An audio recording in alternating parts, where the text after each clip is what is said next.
Could you please pronounce your name correctly for me? Fatoş, Üstek. And you're from Turkey, but you're currently in London. So, like, how did that happen? Mhm. Yes, I have a dual nationality actually. After living in the UK for many years, I have also become British.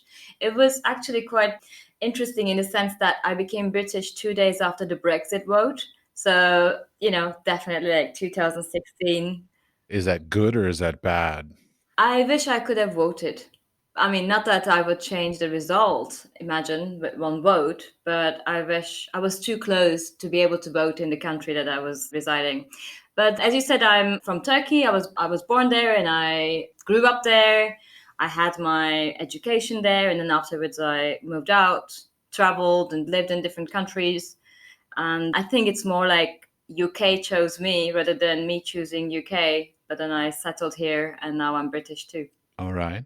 But your background, now you're a childhood, how did you even get into curating? Because it's not like it's not something, if there's no classes in general education, like there's no, how do you get to curating? Were you introduced to arts as a very young age from your family, from school? How did you get that sort of bug?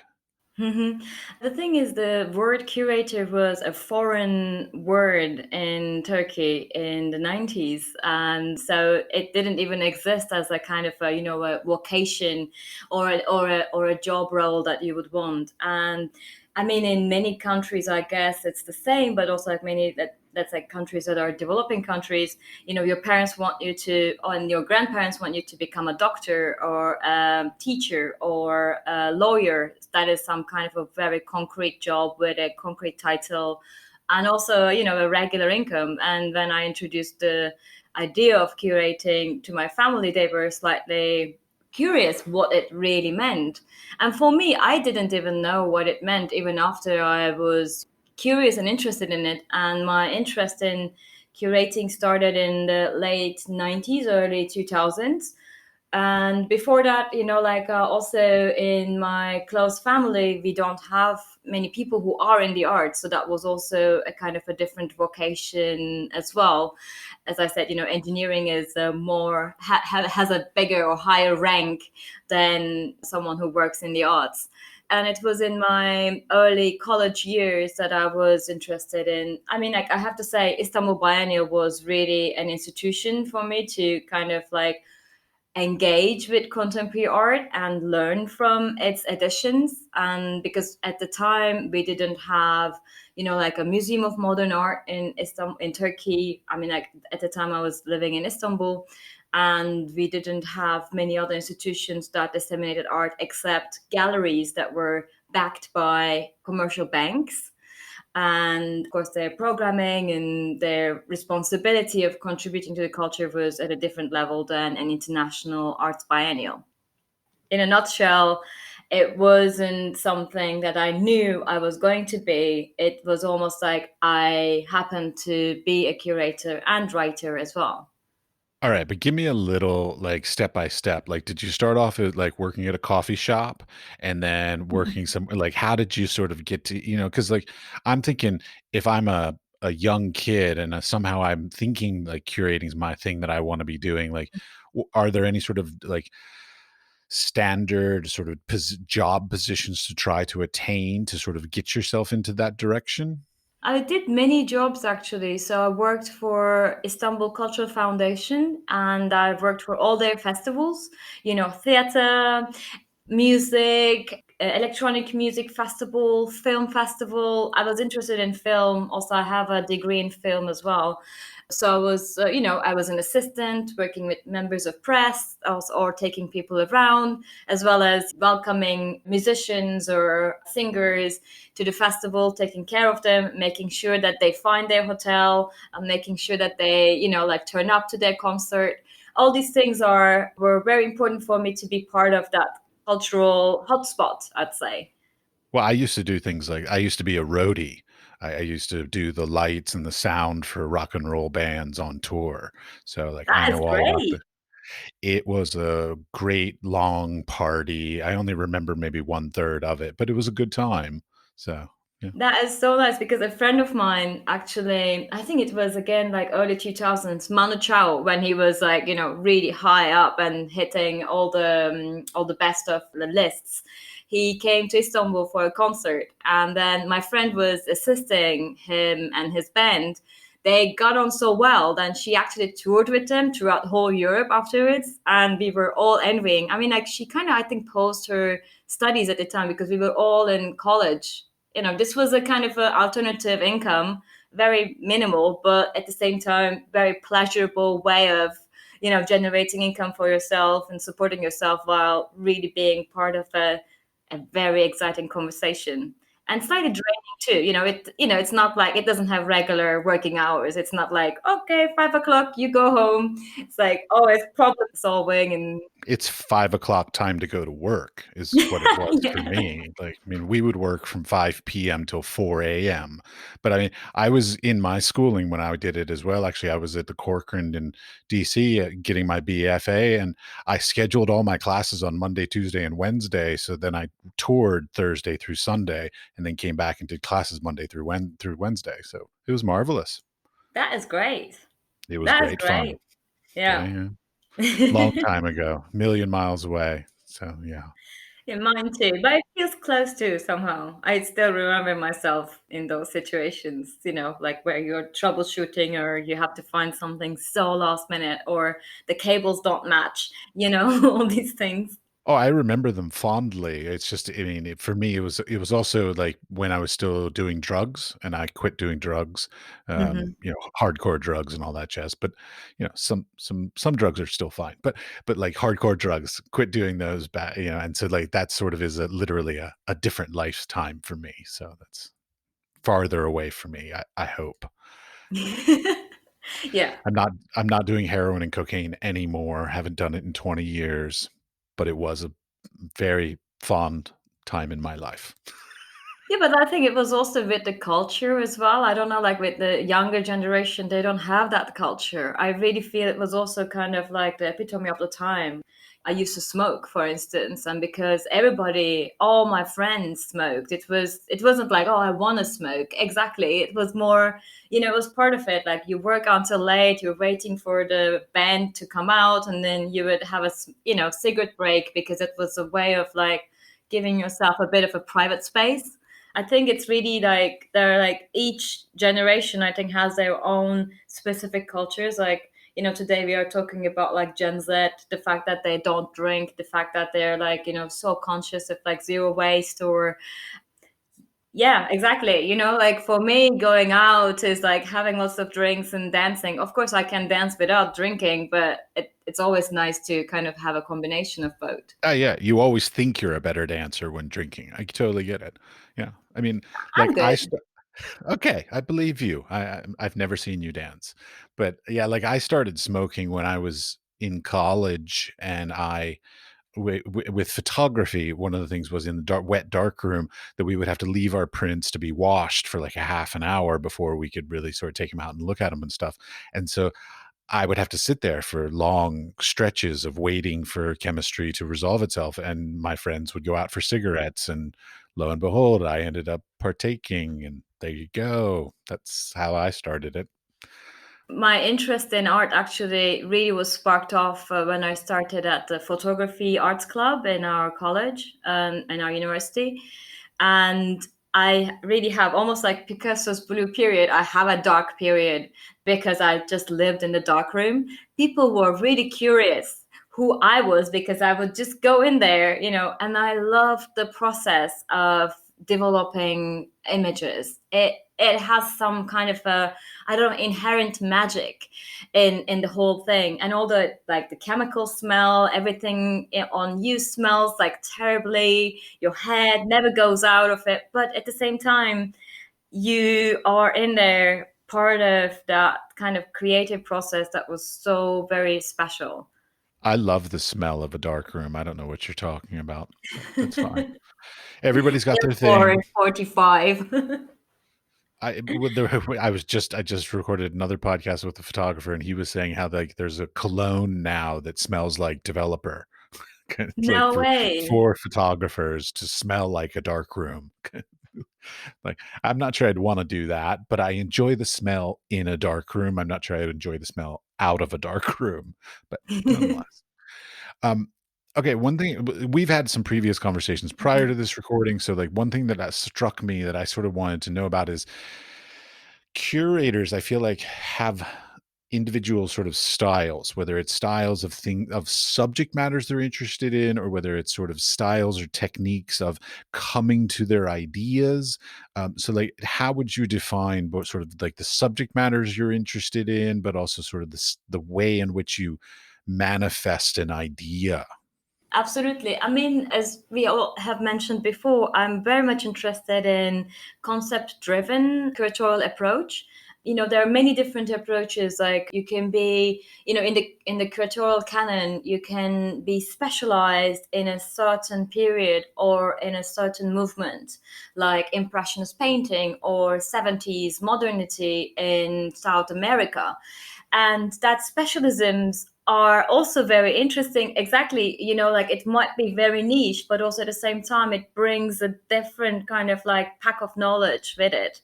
And my approach is more about, it's also it's a different way. It's like I'm very much interested in concepts, and that's also a bit like, concepts that are backed by philosophy as well as like sociology or theories that are inherent in the world or in our, like what you come across with, and also like what you kind of connect with, one having one experience to another.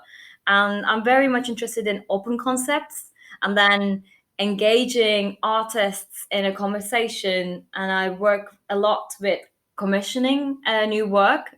There is like kind of a very interesting excitement to that risk of like making making a new thing happen or supporting a new work happen. So in that sense, I wouldn't, like entitle myself as periodic curator. Neither, there's another curating methodology that is called essayist curating, where it's all about like, treating the exhibition as a text. And also it's almost like writing an essay, or what is, what is like a novel for fiction. You choreograph the exhibition. And that choreography, I think, really necessitates pre-existing works instead of like new commissions to really tightly put together the exhibition of what you're trying to say. And like for me, this kind of like concept driven approach into curating enables an openness. Yes, every exhibition is a recontextualization of an artwork.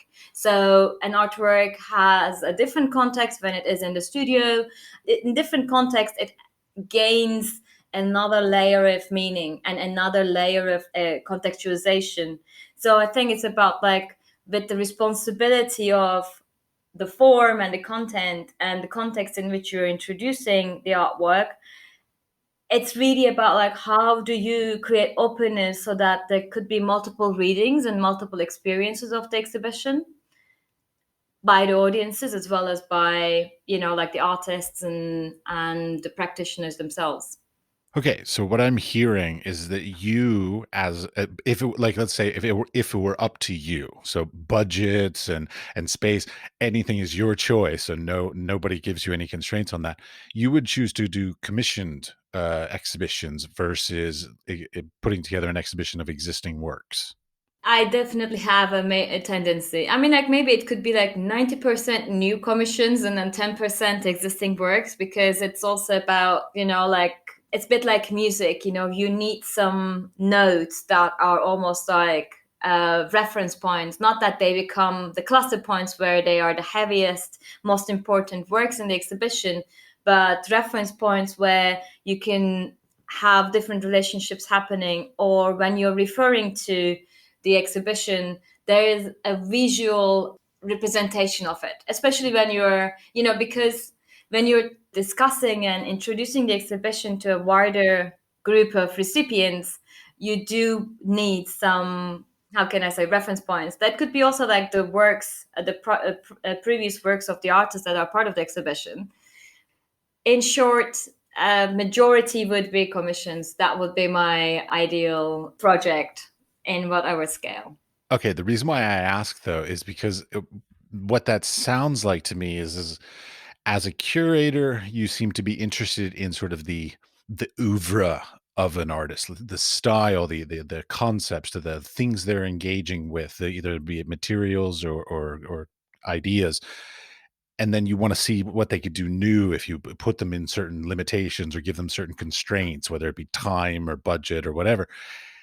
And that's an interesting thing because that to me, from my background, that's the that's very foreign to me. I've almost never done commissions. I've done like 3 in my entire life. I hated every one Oh. of them. But they were private commissions. So, like, basically, more or less like people said, like, "Take a portrait of my dog." That's not what Oh. happened. That's not what happened, but basically that's how it felt to me. So Oh. the idea of you're sort of doing it through the art, through the curatorial process that you get to commission them to make work sounds more like you're building relationships with these people, and so like you like to work with them, you like to build something with them, you like to create something new with them as a collaborative process versus just going, I love this piece, can I hang it on this wall? And that to me sounds sort of like a very contemporary idea for curators. Hmm. Hmm. Am I No, wrong? I Is that think it's a very interesting way of seeing it, to be honest. Like, definitely, it has a collaborative ethos, but I haven't really articulated that way. For me, what is very important is the practice of the artist. I don't necessarily focus on one work and through that work define the artist and the artistic practice, but I'm very much interested in the pool of the artworks. And I mean, like, as you are an artist yourself, perhaps you would say you would attest to it. Not every work you do is the masterpiece or the most defining work of your practice. But I I think resent that. No, no, everything I make is a masterpiece. I have no idea okay. what you're talking. I'm so sorry. Okay. Except you, there are many artists that would, Totally kidding, totally kidding, yes.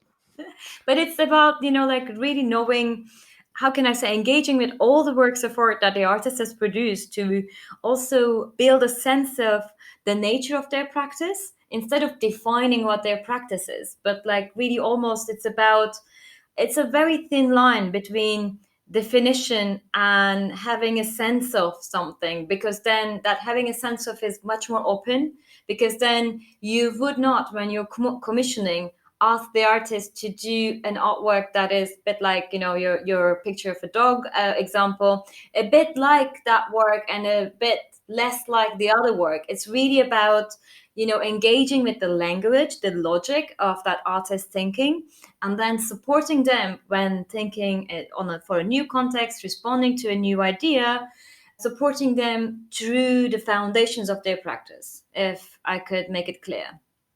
So, in that sense, that is really a relationship as well. It's like, it's very unrelated, but I like this quote, like, loving someone is knowing the song in their heart and singing to them when they're forgotten.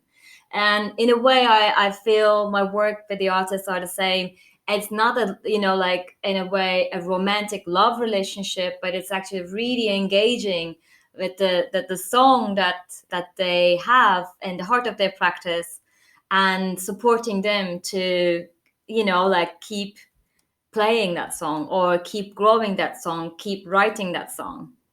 Because also, like, I think every artwork adds to your practice as well as every artwork, I would really speculate, adds to the definition of art. There isn't a fixed definition of art, but it's of course like what gets visible, what gets added to the historical canon is a total different thing. But I really think, like, every action is part of a bigger texture. I'm not going to entertain the conversation of, like, defining art. That's just gonna be problematic no matter what I say, because 'cause I'm sure I'll stick my foot in my mouth. So, but okay, when you commission works, it's like I in my history, like there are places that I love, like there's this place called Crown Point Press in San Francisco. And what they do is they're a printmaking facility. But what they do is they choose artists who have never worked in printmaking to come and do a residencies there and work in a new medium, basically. So they choose painters and sculptors and other people who have never done printmaking to do it. So I guess the question would be like, when you're doing your curatorial commissioning, do Mhm. you look at what they do and just say, okay, I want you to do this except bigger, or I want you to do this except sort of more towards this concept, or do you sort of push them a little bit more to so that maybe go outside their comfort zone? In a way, yes, but also no at the same time. So what happens is, I don't know, it's about also like the passion and excitement. I am very like excited and passionate about the conversation, but also about art. So when we are having a conversation with the artist and when they're presenting their idea for a new work, I get more excited, and my excitement excites them, and then the project kind of like almost grows on a much more of a kind of organic way. And I can say that, looking back, I work with some artists that they have done to date, of not now but like until we worked together, their biggest largest scale work was also the work that we've, like I've curated or we worked together. And that is like almost like a natural kind of evolution of that conversation. I mean, like, I can perhaps like give a reference to Fig 2, which is this 50 exhibitions in 50 weeks that I curated in 2015, or throughout 2015.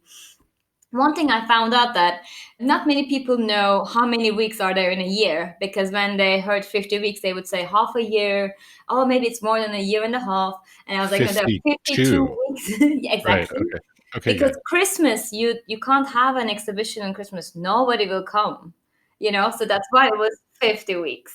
That's so it's not the opposite of secular. What is that like? So religious. Why only Christmas? Why not Hanukkah? Why not other like Yeah, because it why was taking place in the UK, and Christian society? it's I a got it. Christian Okay. society. Yeah. And I mean, the formula of 50 exhibitions in 50 weeks was not my unique idea. It was actually originally conceptualized by Mark Francis, who is a curator and currently a director at Gagosian.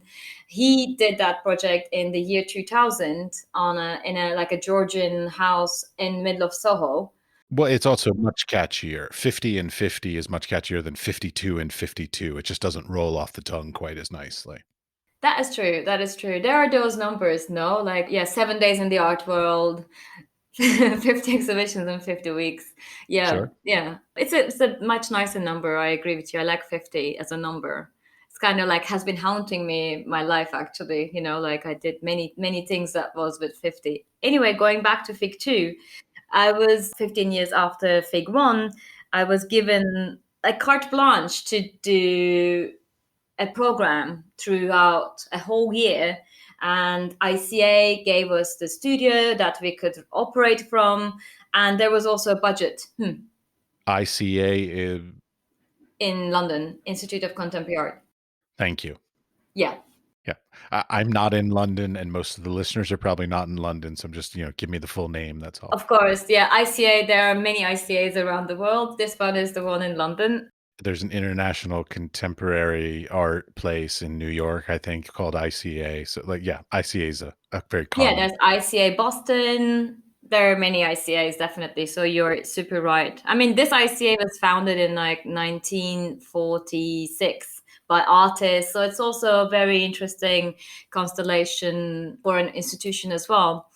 Anyway, they gave me this space and the budget, and I also had incredible team. We were a very small team, only like three others, Eve, Irene, and Jesse. What was important for me was to pass that carte blanche to the artist as well.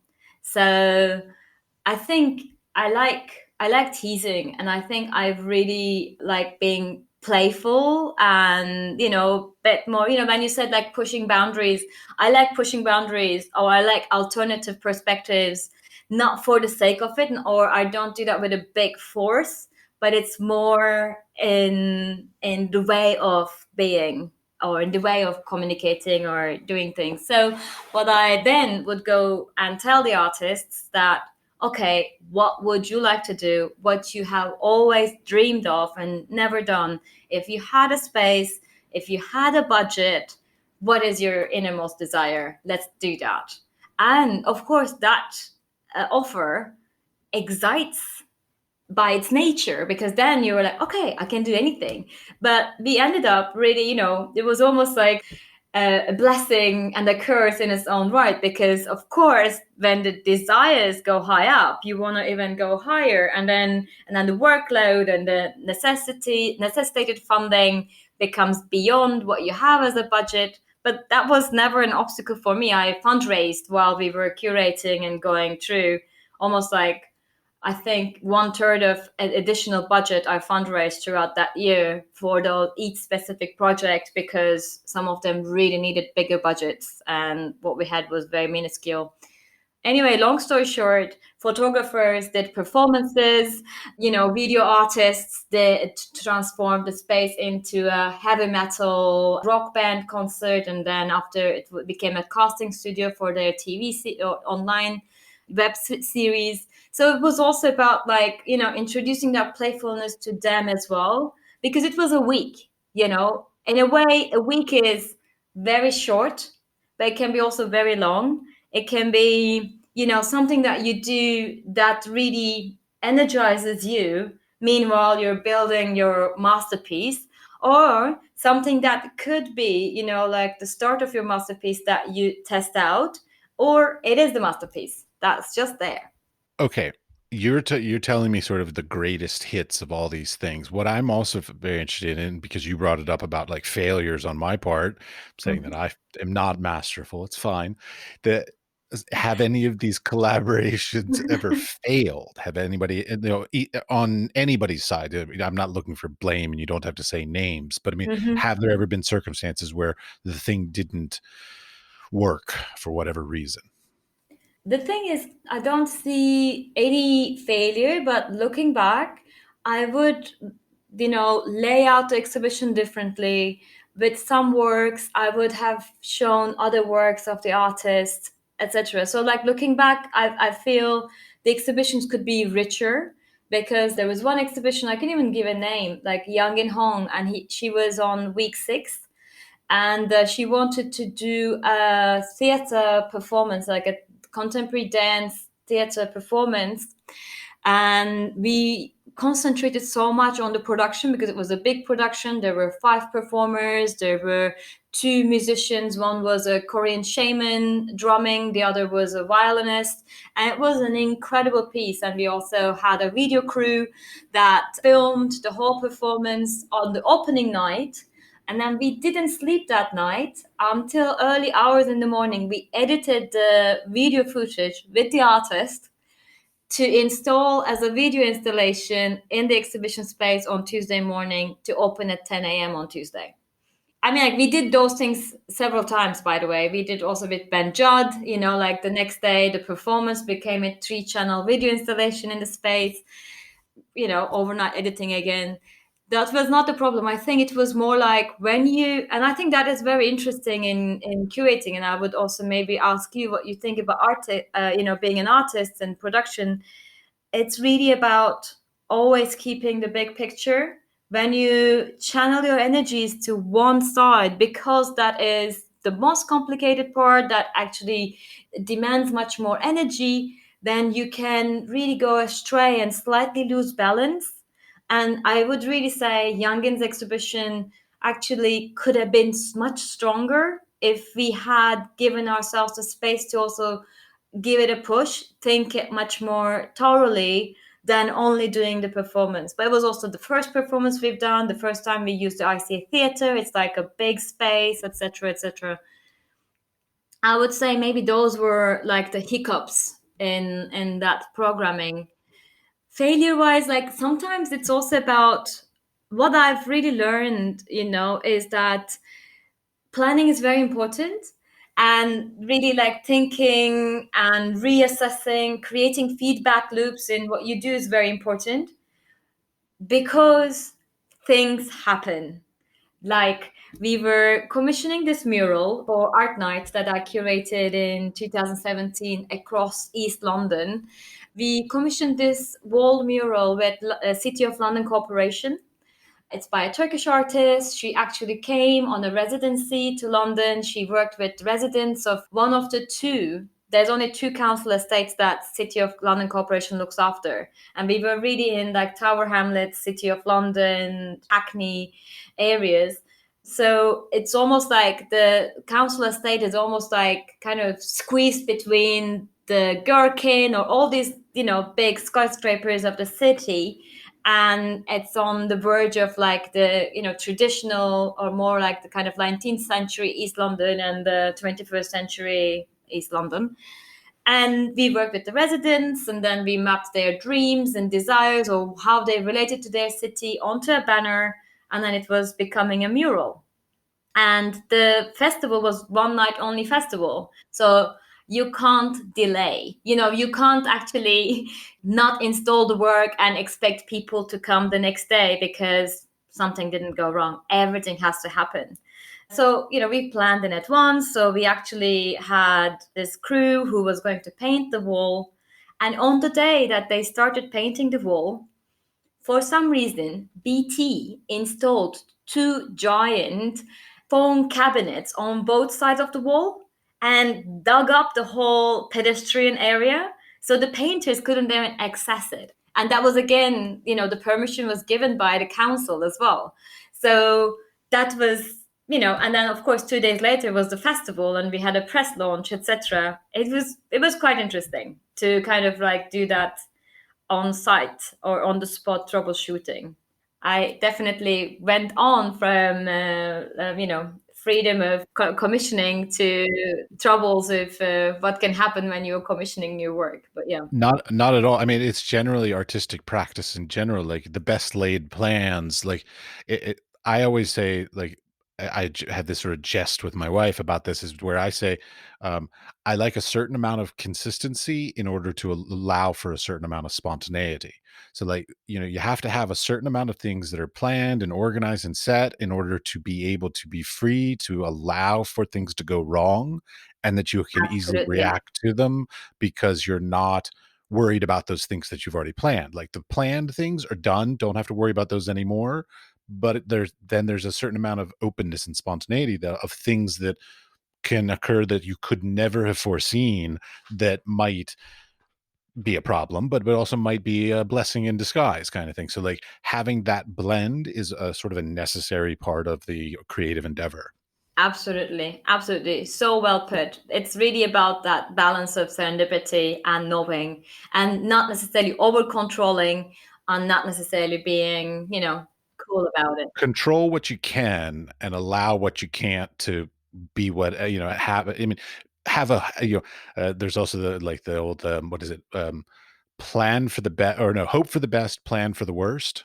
Yeah, that's true. That's true. I'm a bit on the optimistic side always. I don't like thinking about the worst that much, but it's very true. I think that's the wisest way of approaching planning. I planned a festival one time, and like we got all the way up until like the night before the festival, and we realized that nobody had thought about trash cans. Like, I mean, just stupid. Like, because we were so obsessed with like, oh, the performance, this, the lighting, that, the permissions here, the county, whatever, blah blah, and we forgot about trash cans. Yeah.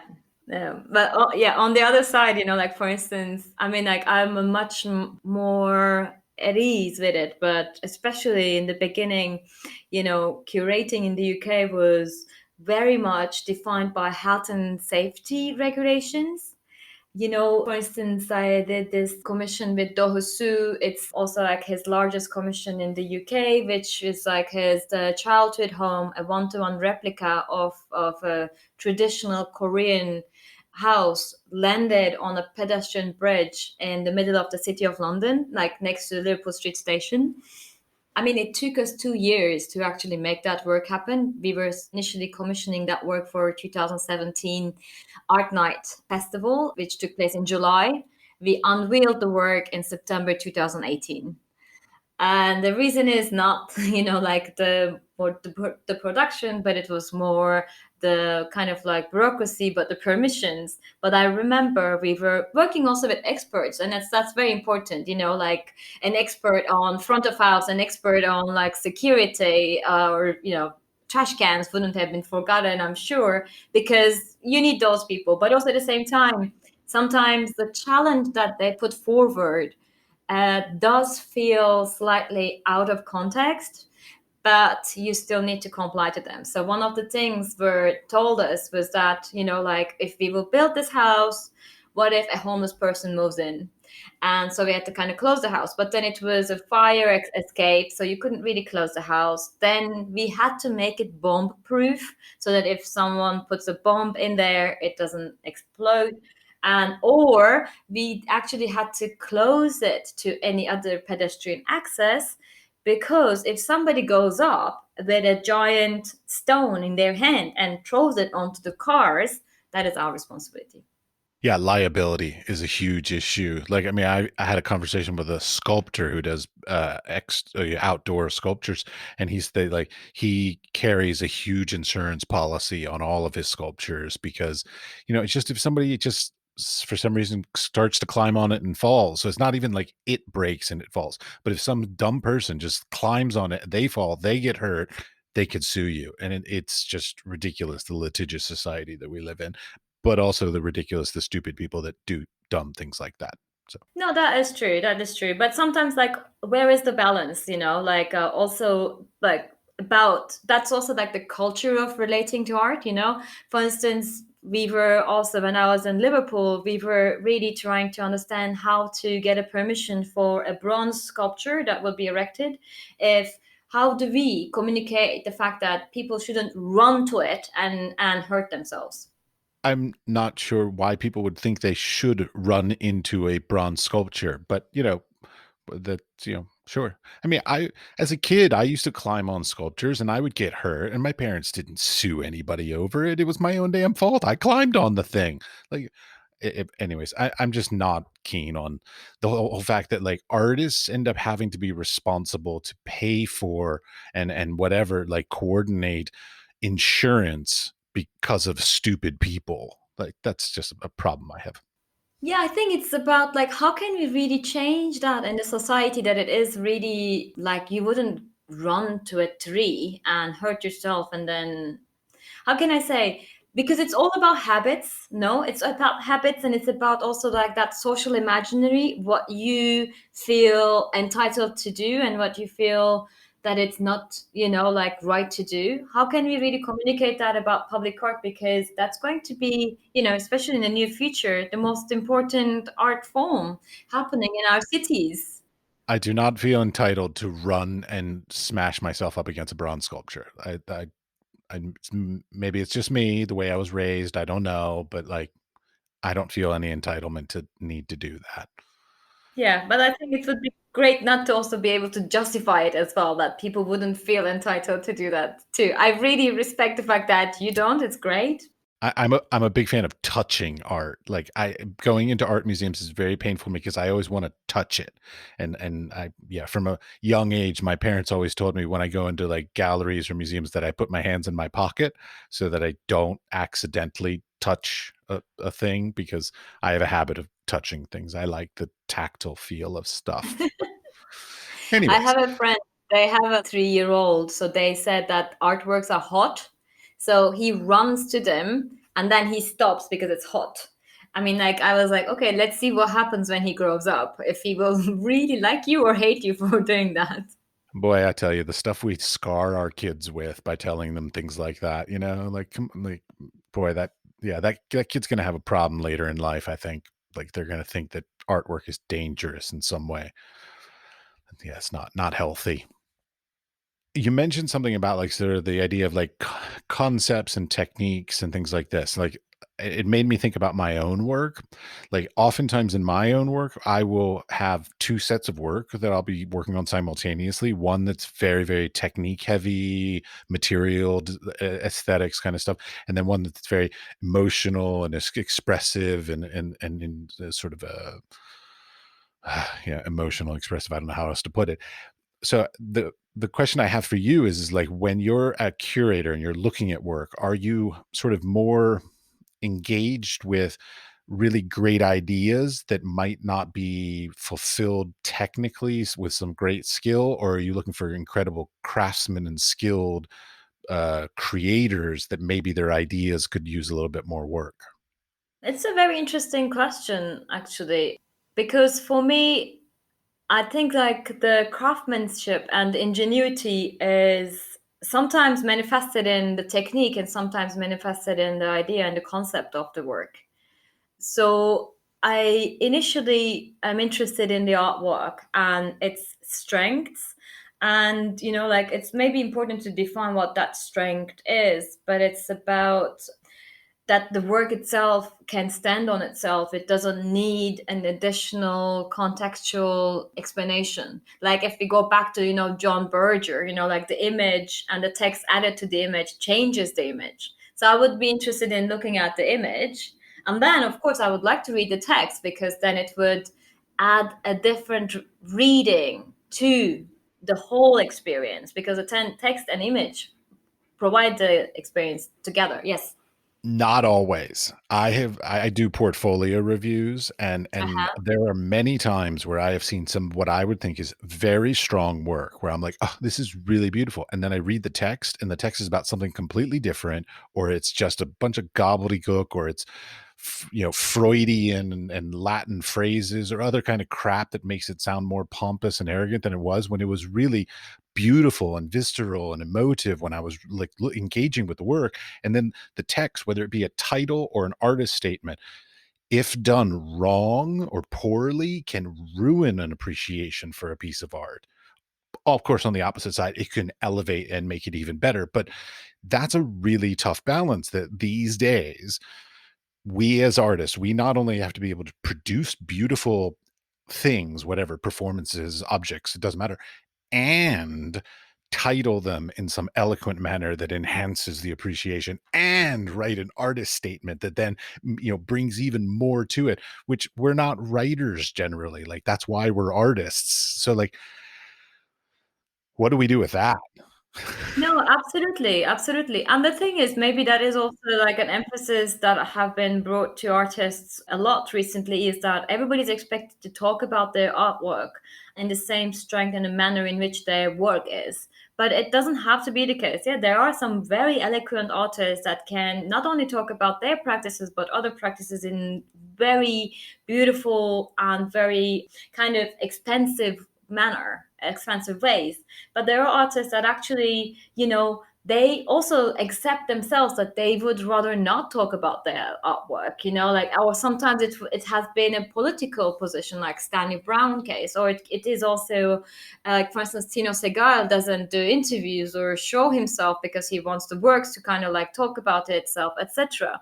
I totally agree with you, like it's really about also a way of communicating. And, again, like going back to trends and fashions, I don't know if that fashion will prevail, but there has been a really kind of like condensed time. I would almost like mark it between 90s and, I mean, like it's still kind of like rippling off, but like 90s and 2010s, where we wanted to complicate everything. And I think it also is kind of like coincides with the internationalism of the art world, the, like introduction of biennials and festivals where there was a transnational approach into curating, into artworks, into exhibition making, that also I think got slightly conflicted with like heavy terminology that needs to be used. I mean, like, or there are some catalog essays that you even can't read because you need an additional like annotation of what the writer is trying to say in the text. I think we are kind of slightly trying to come out of it because we have understood that that is very self-reflexive way of talking among each other, but also at the same time it kind of creates borders and boundaries of access. And it doesn't, I'm not saying like accessibility to masses. We still, I think, have to acknowledge the fact that the art audience is still a very small part of the whole world. It's not football. And yeah. Okay, wait, I totally am gonna disagree with that because I don't care about football. So, like, I don't think football is all that great. But yeah, I mean, the art world in and of itself is a niche thing, whatever, within the industry, within the world. But like, we get that. But okay, so like, what are you gonna do with it? Like, I'm like, for instance, here, I'll make this, so I'll turn this on myself. I sent you some of my work, and did I include that statement that was written about the work too? No, only images. Okay, there. I tried to write a statement about my work. Now, see, the hard part is this: like, I'm still in the middle of creating this work, so I don't have the time and the distance to be able to reflect back on it in order to be able to eloquently go, oh, that time period in my life was about this and that and this, whatever. I had an outside curator come, and he came in, an independent curator. He came in and looked, and he wrote this beautiful thing about it that like I could never have written. And so the Mhm. question is like, is that legitimate? Like, can I use what he wrote as my artist statement? Because I could never write it was really, really quite lovely. And he saw things in the work that like I hadn't connected the dots yet and things like this, Mhm. because again, like I didn't have the time and distance. So my question sort of is this: is like, do artists have to be the ones that do things like titles, artist statements, etc., or is it legitimate to have curators or even gallerists or whoever, some sort of outside person who's not the practitioner create the text for the artist? I think, it's really the question of agency here. I would say you could definitely use that text that curator has written for you as part of your artist statement, but I would also, make sure that to credit that person. But with titles, it's different because titles are very closely related to the artwork. It's almost like how can I say, the cover of a book that I think I would really question the agency and also passing that agency. What if you have chosen to find the title with someone else and a couple of years later you actually have a different feeling about the work? So I think it's about like your relationship with the work as well, like how close you want to be and how open and interpretable you would like the work to be. I'm horrible with titling work. Like I either I come up with some incredibly pompous like Latin phrase or some bullshit like that, or some incredibly esoteric thing. Like I once opened up a nonprofit organization that I called Tabula Rasa. Like, I mean, That's great. it's a great name for people who understand what tabula rasa means, but the majority of society doesn't know what that means. So I had to Yeah, spend but then the they next might 10 learn. years. Well, but I had to spend the next 10 years explaining what tabula rasa meant instead of just saying blank slate. Would have been much easier. So, coming up with titles, like, for God's sakes, even the title of this podcast, The Wise Fool, that tells nothing about what the subject of this podcast is. Like, so The Wise Fool. So what are you talking about on the podcast? No fucking idea, but it's wise and it's foolish. That's what I know. Like, that's it. So like, I'm so bad with titles. So like, how important for you as a curator are those titles? And how can we do them well? I think it's really, again, according to the artist. For instance, if we look at, yes, because if you look at Uber, what does Uber tell you? Does Uber tell you anything that is a taxi service that you can book on an app, like through your smartphone? But eBay and Amazon, I mean, those are Yeah. brands. That's marketing and all that. I mean, is that what the way we should be looking at our artwork? Should I be titling my artwork like that? No, not at all. The reason I gave that example is the fact that if you are drawn to titling your works from Latin phrases or from, like that, it has a game of its own right, or, like Marcel Bruthauer's titled all his works as figs, Fig 1, Fig 2, Fig 12. It's part of the artistic language. So I think I would not censor my language, neither commodify it into a certain way of accessibility that I think is agreeable at a given time. It has to be, I mean, like maybe, like there might be people that are you don't maybe won't agree to this, but I would really find the titling process a very intrinsic and intimate process with my artwork. I wouldn't want someone else to change the title of my publication or of my essay, because that is still how I have thought about it and how I have framed it.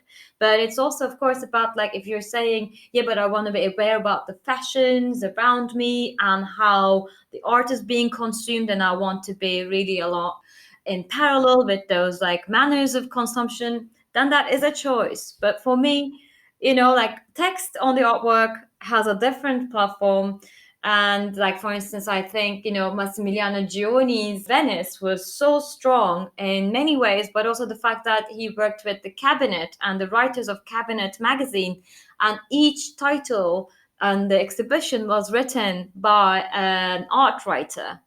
That created a beautiful additional layer, a linguistic layer in the exhibition. So there are ways that are possible, and they were not direct, they were not straightforward, like it is what it says on the tin. They weren't too abstract that you would actually start thinking about clouds instead of the sculpture in front of you, but they were really adding another layer. Okay, wait, you brought up abstraction. As I said, I do online portfolio reviews for Lens Culture, a photography website. And they're anonymous, which is really great because it allows me to basically be a little bit more blunt without any feeling that somebody's going to hate me for it because they don't know it's me. So I have this position because I see a lot of abstract work. A lot of people these days think they're creative because they make abstract work. I have this position that the more abstract the work is, the stronger slash more coherent slash whatever eloquent the statement needs to be. Like there's a sort of a line like if you make very literal work, like the statement could be a little less, it's not quite as important because it's very obvious what the image, what the work is, because you can see it. Mm. The more abstract the work gets, I feel like there needs to be a more cohesive and eloquent statement, title, whatever kind of text to go along with it. Like I go back to like Rothko and Pierre Mondrian and that kind of stuff, where they made these amazing texts to explain these very abstracted things. And therefore now you go, okay, I get it, because there's that great balance of the extent to the abstraction and the extent to the concept behind it married beautifully.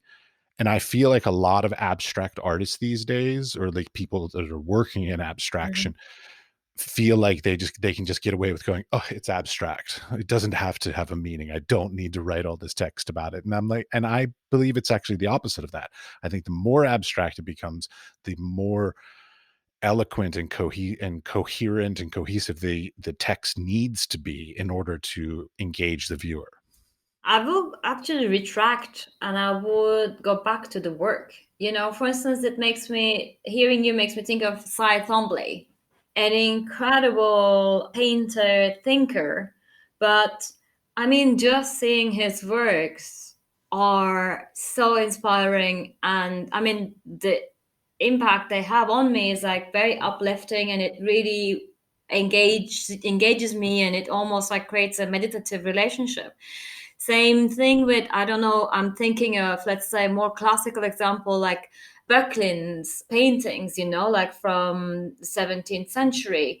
They are very figurative, but also at the same time very abstract, because it depicts the famine, it depicts the, I don't know, the Isle of Sirens, and Oh yeah, you, you know, just to be clear, wait, hold on one second. Just to be clear, I can be totally wrong, and you're welcome to tell me I'm wrong. yeah, so I'm just trying to do that. No, because I think the work is really important. Really, it's the text does almost like weigh as significant as the work, because you really need to unpack that specific cultural context in which the work was produced, right? As abstract it is, as straightforward, figurative, direct it is. So it's I think it's about I mean, maybe then you can negate me as well, but I am very much interested in the encounter between bodies and the body of the artwork and the body of the audience and the body of the building, architecture, exhibition space, the built-in environment. And I'm very much interested in the fact that there's something else happening between that encounter and an everyday encounter of waiting at a bus stop or getting on a bus or, So in that sense, I'm very much interested in, like that, yes, of course, we can go back to the terminology of liminal space, but that the space in between where magic happens, like magic as in something out of the ordinary happens, or you come across with a perspective that adds on to your way of seeing the world, or you come across with a perspective that creates tension, friction with the way you have been, but you no longer will be after that experience. And I do really believe in that affect or the impact of things that inspire us. We can have a very inspiring conversation with a friend and or a colleague that can also change us the way we are, but it can also happen while you're reading a book or while you are at an exhibition or engaging with an artwork, and that engagement is the thing. And afterwards, let's say going back to the artwork and the text, afterwards you can read about the work or you can read the explanation or the captions, and that perhaps wants you to even go deeper, find different routes, different engagements. Like in also our previous conversation, we did talk about, like how things trigger other things. Like you listen to a song and then you find out that it was actually a poem, and then you kind of look at the poet, and afterwards you discover a literature movement, and then afterwards you discover a painter that was working with that literature movement, and that painter's connection with another painter and another sculptor, and it can become almost like a kind of a horizontal mapping, kind of a rhizomic layout of inspirational routes where there is no given, and there could be multiple ways, like my diagram of like what I've been inspired by over the last 5 days, 10 years might be so different than yours, but we might have intersection points. We might have read the same things or looked at the same artwork at the same time, or at different times in space where we will be informing it to our next encounter in a way. Given that we're in a pandemic and there's of course the virtual meetings and the Zooms and social media and yada yada yada that we all have to do, much like you and I are doing right now with this virtual podcast, how do you find new artists these Yeah, days? that's a great question. I think, especially these days, I mean, like from the beginning of this month, I made a New Year resolution. It was actually inspired by a piece in The Guardian that they suggested cultural input per day. And I was like, really interested in that idea. I was like, okay, I'll do that obstruction to myself. I really like, like putting these kind of almost, let's say, frames, introducing frames into my work. So this month, I'm literally every day trying to read a book. Sometimes I manage to read a book every day. Sometimes there's, haven't managed to do that. And then, or listen to a song, or be inspired by a poem, or it could be also a podcast as well. And it's been very interesting. Exactly, wise fool. It's been very interesting to intentionally set that openness. So I now have a list of like artists that I want to check, I want to know more of, or I also have curators that I want to kind of familiarize myself with their practices, as well as like publications. So at the moment, it's more about like reading, but also at the same time looking at what is happening. Meanwhile, I'm also doing some interviews, some virtual studio visits. So it's a mix of everything. You just hit on the topic that are my last two questions. So, virtual studio visits, do you like them? Do they work? How do they not work? Is there some way if they don't work, is there some way that you think they could be done better? Like, what's your input on virtual studio visits? Mhm. Because I've never done them, but I feel like they're probably not as good as Not at a real all. life I think one. it's like, one can't place the other. full stop, given. I feel like, for instance, I'm doing this like series of virtual studio visits for a friend who is going to be curating a show in India for a gallery, not too remote gallery, and I've done some studio visits to some of their artists. But it was also like, especially, it really depends as well. If it's an artist that you know, and then you are doing a virtual studio visit to catch up, is much more productive, I would say, because you are familiar with the work, or at least you have a first-hand experience of the work. But with, artists that I don't know, it's really about first kind of starting that conversation, and the studio is, it almost becomes a chat, and where you're trying to have a dialogue of some sort, where of course the artworks are brought in as reference points. And I think the following is, if there's, like if the reference points were videos, and I get the links sent and then I watch the films, or if it is, like sculptures or other, like, like two-dimensional, three-dimensional works, then it's more looking at their pictures beforehand, and maybe like to kind of like follow up afterwards. So I don't really think studio visits are very resourceful, but it's a great first point of contact. Having said that, I was talking to some collectors, and they have bought artworks through virtual studio visits. But again, they bought artworks from artists that they knew their practices, or they have seen their works in person before. I don't really know any curators or any collectors that have, like through, based on studio, on virtual studio visits, done something. Except I do remember this Instagram collector who only collected artworks that he saw and found and purchased on Instagram. But yeah, that's a bit of a stretch.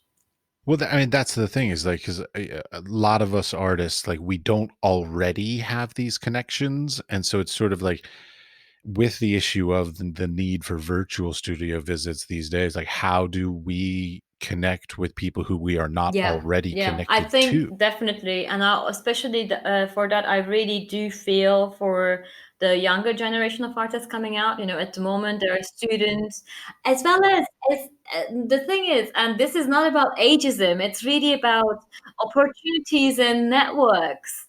There are people who won't be even able to, finish their practice-based master's degree in physical form because they're impacted by COVID. But the other thing is about, what I was going to say is that, for instance, Ryan Gander started this series last year, and it was virtual studio visits. That it was a month that he would invite 3 or 4 people. It could be art critics, curators. That I was also part of it. So in July, I did studio visits to, on a weekly basis, I think 3 artists in total, like 12, 14 artists throughout whole July. And there were artists from Australia, there were artists from, I don't know, Wales. So it was a bit sporadic.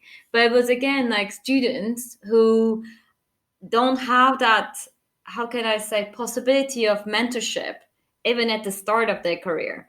I do agree everyone does need access, but I think it was also important to give a bit of a support to young students who are very confused right now, like didn't even have a first show physically. Yeah, it's going to affect the arts in a very interesting way. Like, there's going to be a lot of seclusion for a while. Like, people aren't just able to get very far easily as they once were. But hopefully that will work itself out in time. Yeah, absolutely. I'm an optimist that way. Um, okay, now I have a question. It's a little catty, so bear with me.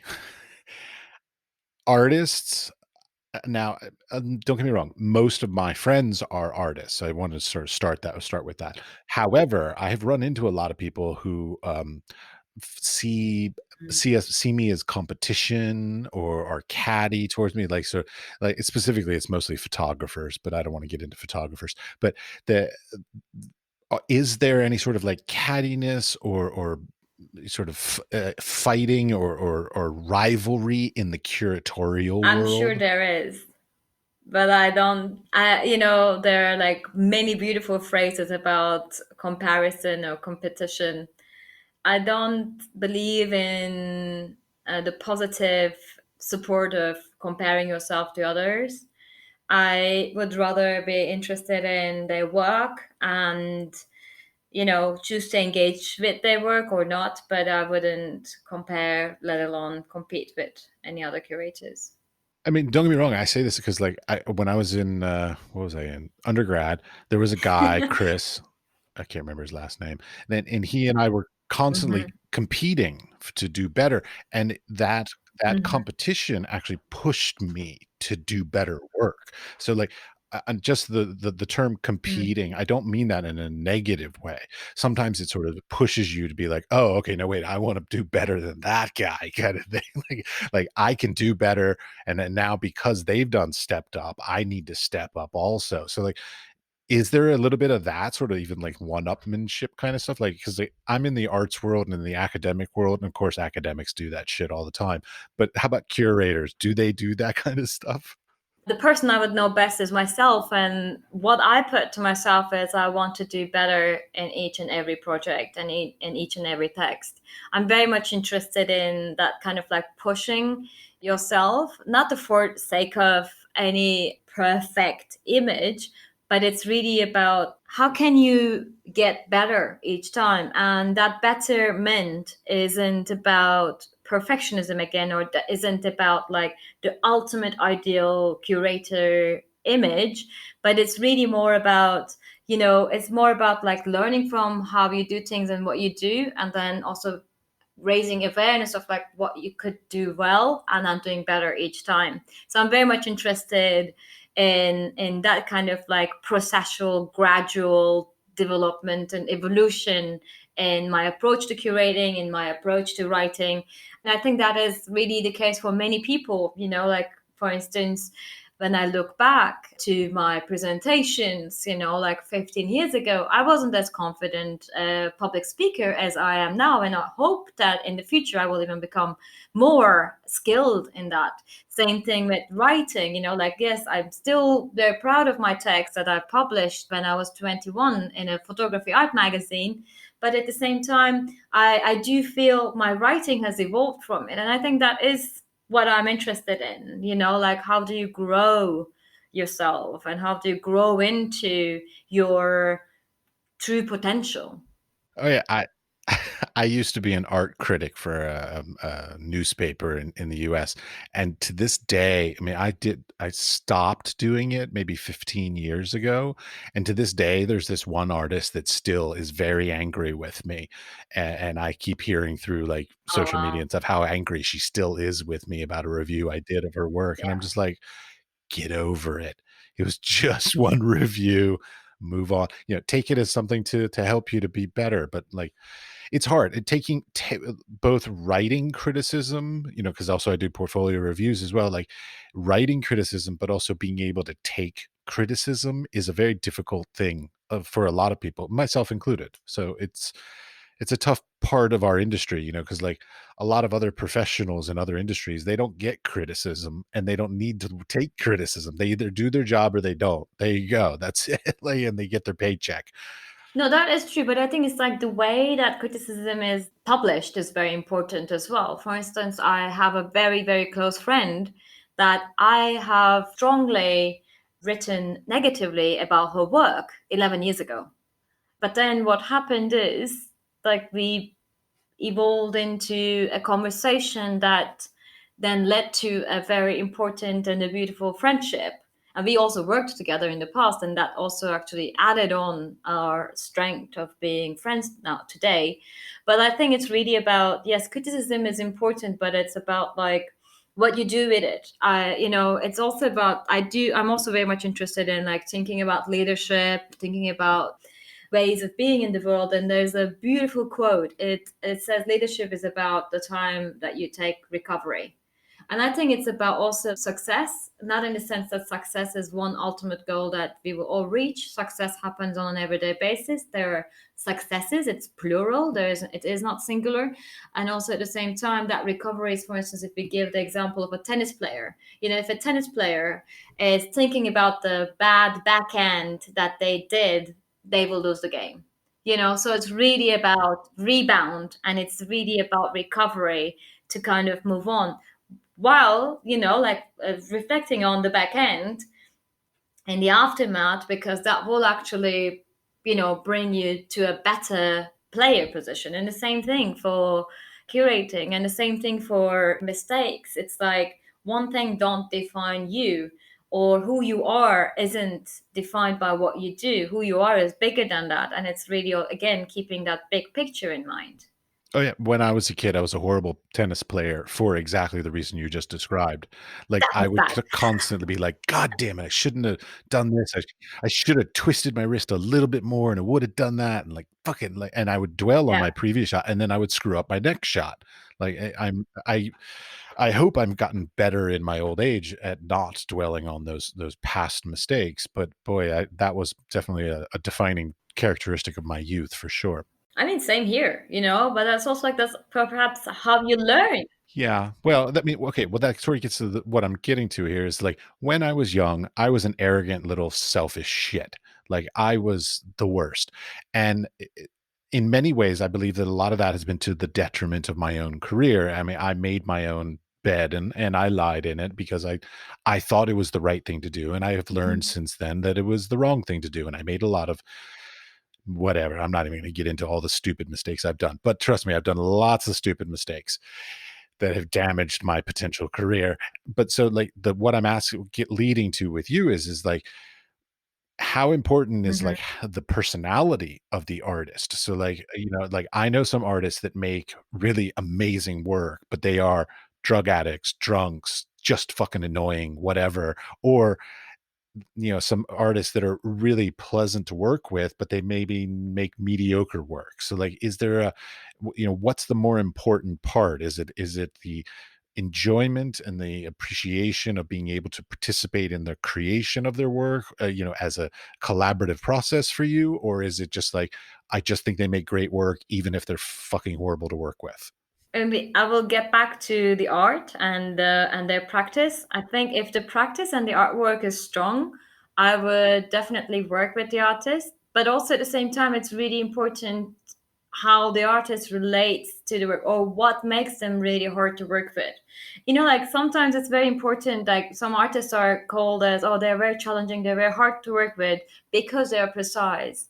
But I also really appreciate that precision, because sometimes they really, an artist who knows what it takes to do a very strong and a very good work of art knows that it needs that precision, knows that it needs that layering, you know that it needs that attention to detail, and that, like if it's a performance or if it's anything else that needs rehearsal, testing ideas, experimenting, going back and forth, and that is not one thing given. And if people think that is the challenge, I'm happy to take that challenge. So it's really about, like, if the artist's relationship with the artwork makes them hard to work with, I'm up for that challenge. But if it is the kind of like artist approach to being in the world, and for the sake of being less accessible, less communicatable, and if they actually are in it for their ego and for the sake of this attestation of the strength and the amazingness of their ego, then I will really pick my choices. I mean, because I have definitely been bitten in the past as well. And it's not only once, like once you do it and then you move on. I learned my lesson. No, you don't learn your lesson. You have to kind of keep learning the same lesson to really learn it well. So I'm sure in the future there might be also like other circumstances coming. I don't say it's over, but I really do now know what to really value, because in a recent project I did work with an artist. It was very, very hard and very draining. But then I also discovered that the draining was actually a process that the artist was going through in the mode of production. and it was almost like it was compulsory for the work and the outcome is so incredible in a way that I still do remember those days, like with a sunken heart, but also at the same time, I'm so proud about the work as well. You know what I mean? So I think, still work with the artist again, even though maybe, have different ways and means of introducing clarity. Hire an assistant to intermediary before you. No, or is it really about, like, knowing what might likely to spark up attention and finding ways, or maybe like having tools to contain it better? Because it's also about, like, I'm just like gonna stretch it a little bit, but it's really about, it's not about, like, life isn't like something that happens to you, or like hardships is not about like the hardships that happen to you, but it's also about your response to it. Or like if you have a relationship that is not working well, I would really question my role in it as well. Like, what is it that in my reaction that actually supports their response being that negative or that destructive? Okay. Any advice that you would like to give to, budding, curators out there? Yeah, I definitely feel for them. I think it's really tough times for everyone, but I think it's really tough for people who are starting or who are trying to find their feet in the arts. There are many questions, many queries. We are, like, rethinking about museology. We are rethinking about institutionalism, and we are rethinking about the curatorial canon and curatorial practices, how to be, who to be, what is it that you really want to do, or like what is the threshold for you in your practice. It's really, I think it's quite challenging times. I do have a question. Okay. I keep in mind I left school 20 some years ago, so, like, I'm a little older in my philosophy on this. Is it your desire, career desire, to be working at an institution these days, or is it your desire to stay independent? Like, because, traditionally, I felt that curators sort of started off maybe independent, then they worked for a gallery, and then they sort of made their way up to some institution, and that was sort of the pinnacle of their career. But I feel like that's not true anymore. I feel like a lot of independent curators love their independence and that they actually really don't want to work for institutions. So, like, how does your career, trajectory look in your mind? Hmm. The thing is, my career trajectory has been changing a lot, and I think one thing I am very sure of is that I don't see independent work too far off institutional work. Yes, of course, there might be a permanent position and there might be, like, regular income, etc.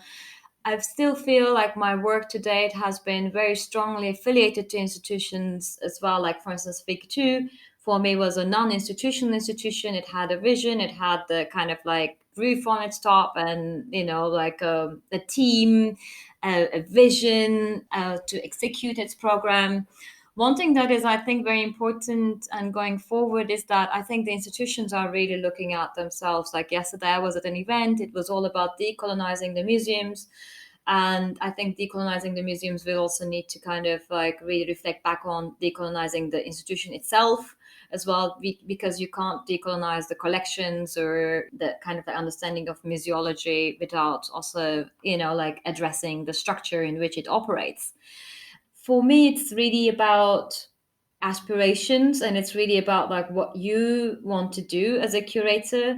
I'm very much interested in openness and, in a way, exactly as you said, also like serendipity or spontaneity in programming without necessarily, spontaneity doesn't have to be irresponsible. It still can be charged with responsibility and care and conviction.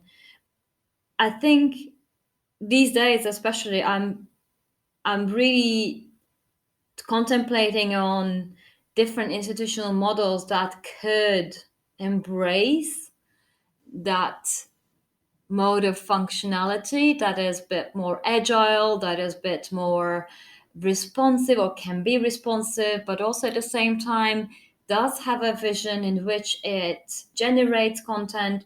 I do really believe in structures where everyone who works in an institution has a sort of agency and can take initiative. In a way, I'm not really interested in these like top down management. I would like to, like if there is an institution I would like to work with that would definitely have those values and characteristics in itself, or at least open to change. Something that we are talking a lot about is like, oh, change is hard, nobody wants it. But also at the same time, from a quantum physics perspective or even like spiritual perspective, change is that is constant, it's happening all the time. So it's really about like finding that balance between. And one last thing I want to add is that it's really about imagination. Sometimes, for instance, people think that there are conditions that you're surrounded by and you live accordingly. It could be financial, economic, and sometimes people say you set the conditions, you set the bar, and then you kind of like aspire to live in those conditions, in those circumstances. And I think life is a balance of both. It's really always a negotiation. So I would really kind of like think about independency as something that you set the bar high up, and whereas if we think institutions are more like the kind of like conditions that are set given, it's really how can these two recalibrate and be in conversation together. Well, everything is a bit of a balance, and of course, that balance is the most difficult thing to find and maintain throughout life. Absolutely. It's really that too. It's about like, it's not once alignment forever aligned. It's really constantly being aware of what are we doing, how are we doing, and also being able to criticize ourselves. That I can really proudly say what was happening with Fig 2, because the program wasn't given. It was really on the go. Sometimes an artist was invited 10 days before their show, and sometimes 6 months before their show, and there was a thematic thread or multiple threads that were running through. But we would always look back and say, okay, what have we done well and what we haven't. And it wasn't like a quarterly assessments. It was rather, sporadic assessments. If like, okay, we're in week 12, what is it that we are really proud of? And I think that is what is needed in institutions.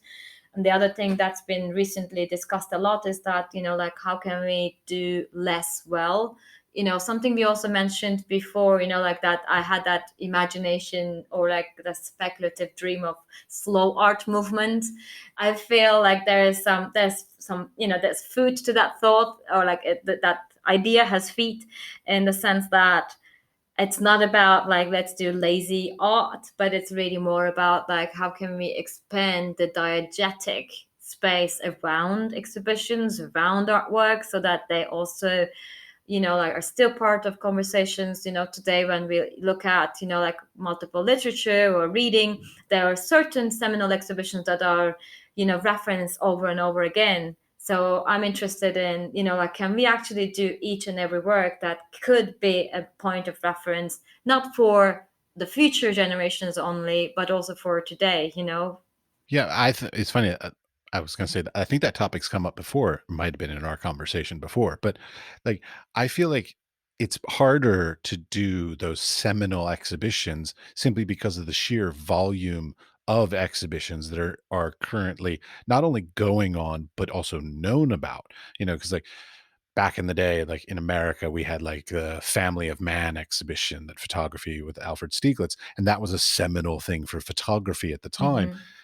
These days it would be very difficult between the sheer volume of exhibitions all going on all over the world and the interconnectedness through social media and all the other kinds of things like this to have a something rise to the top as being like a seminal something like that's really I feel like it's very much more difficult these days because of the changes in the world, really. No, that's true. That's definitely a good point. But also at the same time, for instance, like based on my recent reading, I'm coming across with a lot of references to exhibitions that were made in 2014, either in North America or in Asia. And I feel like 2014 was an interesting year where many good exhibitions were happening in Paris and New York. And it was also a very good year for grapes for wine. Like I highly recommend, like 2014 editions of wine. I think it was also the weather was perfect, all this like atmospheric conditions for something good to happen were in place. But I do think, it's maybe what happens is that because of that bombardment of like content and images, we are not necessarily able to introduce healthy distance or proximity to those exhibitions.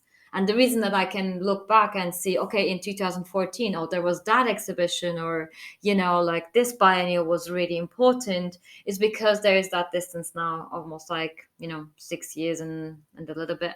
Time and distance, they're always really great equalizers. But maybe we could perhaps like embed that into our everyday practice where, it's not only that we get carried away with all that bombardment of images and content, but maybe we kind of try to create that space in our everyday today so that we can also start finding out what is really weighing a bit more than others, what is like more of a fast flowing pace, and what is there to actually kind of still resonate ideas or engagement. Oh yeah. Well, I mean, I feel the pressure as a practicing artist to be producing more work faster now than I ever have in my career Mm. because of social media and all the other things. Because like if I'm not posting some new works on my Instagram within every week or so, then I'm not posting enough. So like I've gotten to the point where I just put up, hey, this is what I did in the studio today. Like, and that's the best I could do. Cause like some of my pieces are taking me 3 and 4 months to create. So like I can't be done a new piece every week. And I feel like there's a bit of an unrealistic expectations being set up for artists these days via social media to be able to produce very quickly. Yeah, yeah. No, I really agree with you. And it's really about like how do you negotiate that demand with also your intrinsic artistic processes. Like some artists, like it takes 3, 4 years for them to complete a painting. I mean, like look at Leonardo da Vinci, throughout his lifetime, he only made 12 artworks Well, that we know of. that we all know of. Exactly. So it's really about also honoring your processes and being truthful to that. And if you still want to be part of the conversation, just having images as part of the processes of your work is one way of choosing to be part of it.